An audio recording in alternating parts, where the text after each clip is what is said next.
You're watching NNN, all new Nintendo news. This is a gaming show where we keep you up to date with the latest Nintendo related gaming news. On today's show, Nintendo dropped their long-awaited Nintendo Switch 2 Direct last week, and it appeared like it was a success. Everybody was happy with it. Well, not really, because it turns out that there's actually been a lot of backlash from fans online. From the pricing of the console itself to how much the first-party games cost, people are not pleased. On top of that, some require downloads, some games aren't even on the cartridge at all, some games can be shared virtually, digitally, online, some can't, some are upgraded for free, some you have to pay for. It's a whole ball of confusion. Now, on a level though, it's very confusing. It's confusing.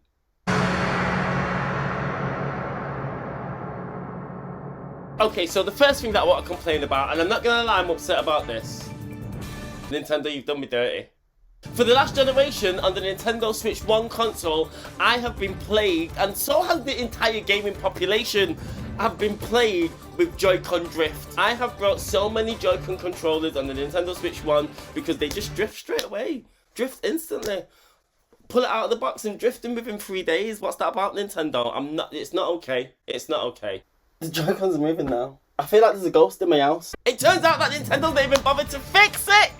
Well, it's not that they've not bothered to fix it, but they've not decided to use the technology that's tried and tested, that we all know will work, aka the Hall effect Joy-Con sticks. They've not used that technology. There were rumours that Nintendo were going to employ a new piece of technology in the Joy-Con 2 and the Nintendo Switch 2 console, something called Hall effect.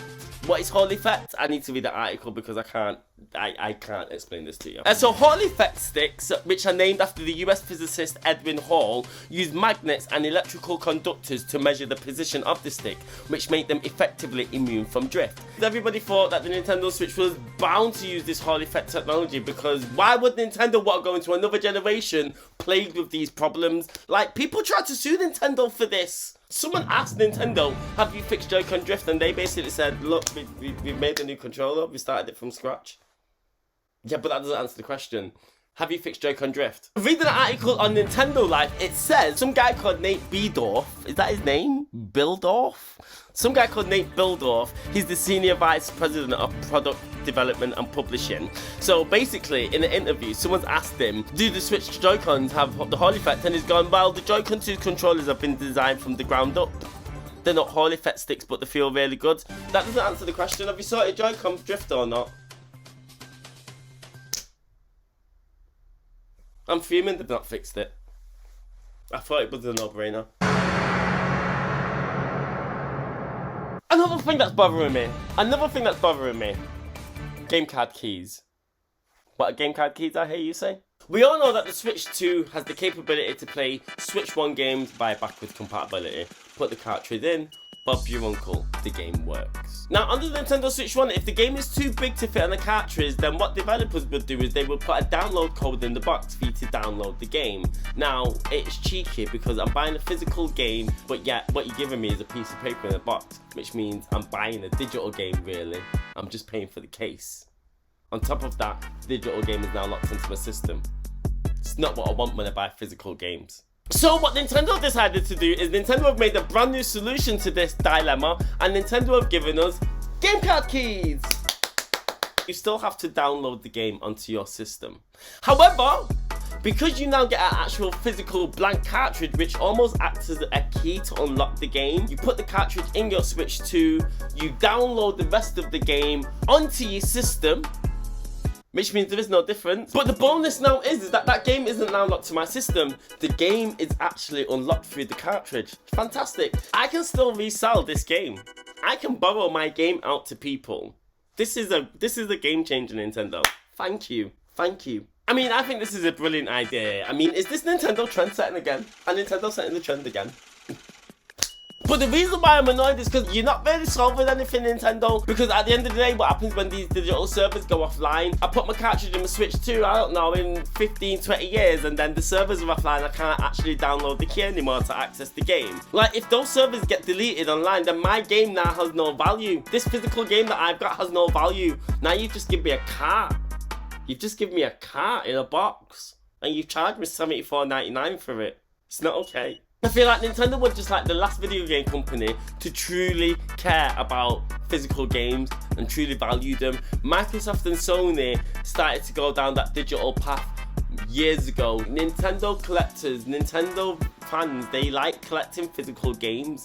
Like, the Nintendo Switch was the last line of defense for physical media, and now Nintendo are just like, do you know what, we don't even care anymore. We don't care about physical games. We're gonna try and make it look like we do, but ultimately you don't, because you're not changing anything. You've not changed anything. This isn't a solution. It's a better solution, but it's not the right one.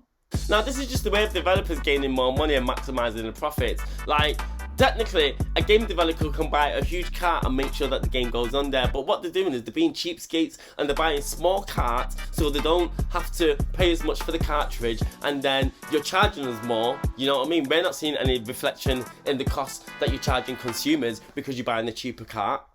Like, the largest cart that Nintendo do is a 64GB cart, and that's enough to get Cyberpunk running on there. And we all know how graphically intensive Cyberpunk is. To be honest, we're gonna need to see how Cyberpunk performs on the Switch, because I don't even know whether it can handle it or not.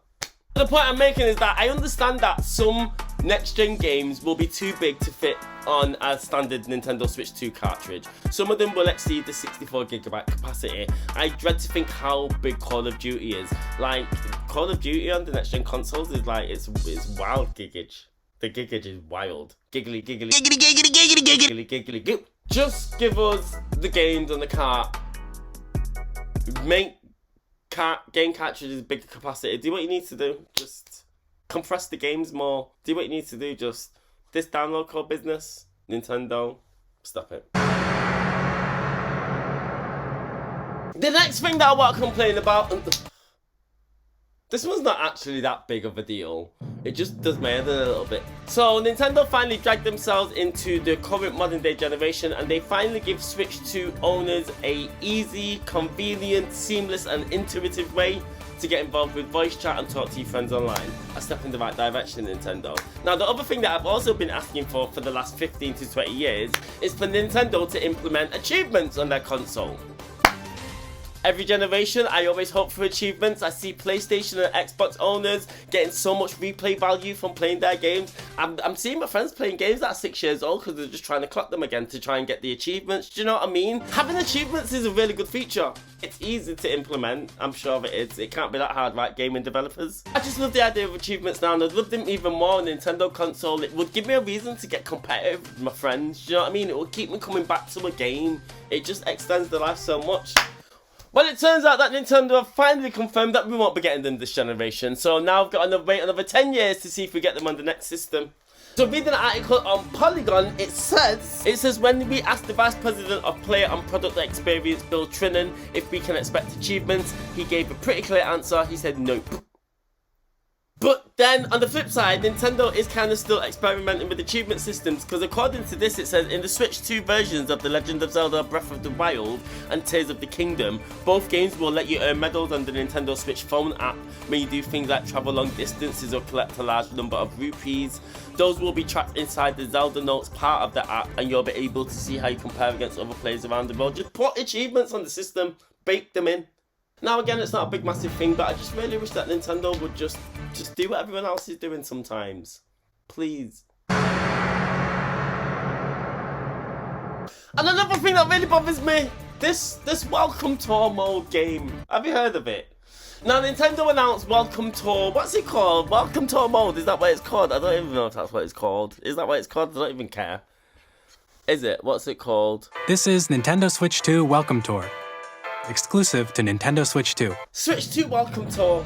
It's doing my head in, and it's doing my head in because it should be a packing title. Nintendo unveiled Welcome Tour Switch 2 Welcome Tour during the Nintendo Switch 2 Direct reveal. It's a glorified tech demo, basically. It's an interactive instruction manual. You basically walk around a massive Switch 2 and you can go and explore the various components and see how all the mechanics work. You can see how the HD rumble works. You can learn new things about the screen and HDR, and it's presented to you in various minigames. You can just try out the system's new features. improvements, things like experimenting with the HD rumble, experimenting with the mouse cursor, and all these other kind of things, and it's alright. But Nintendo were trying to charge us for it. Nintendo were trying to charge us money for this. Now, I was very upset that this wasn't a packing because at the end of the day, Nintendo have been slipping for the last 2 generations. We got packing game with the Wii, we've got Wii Sports, fantastic. Nintendo Land was a great packing game. And then again, it got to the Switch and didn't give us one. It got to the Switch 2, we've not got another one. In the meantime, Sony PlayStation owners are over there having the time of their life playing Astro Bot.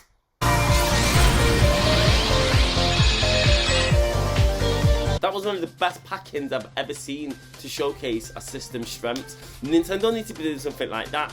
And it's this. And my job here is to move this orange dot along a single line here.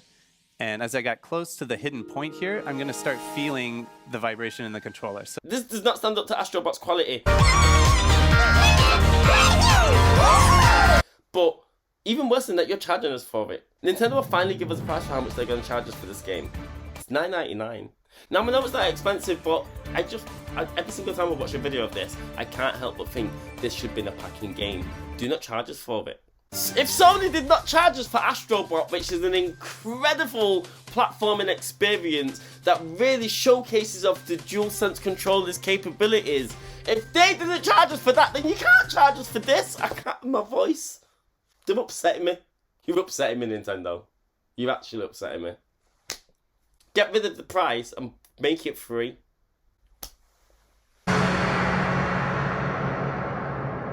And that's what we have time for today. We will be back with another episode of and very soon, because there's a lot to discuss, there's a lot going on. But thank you for tuning in. We hope you enjoyed the show. We will see you very, very soon. Bye!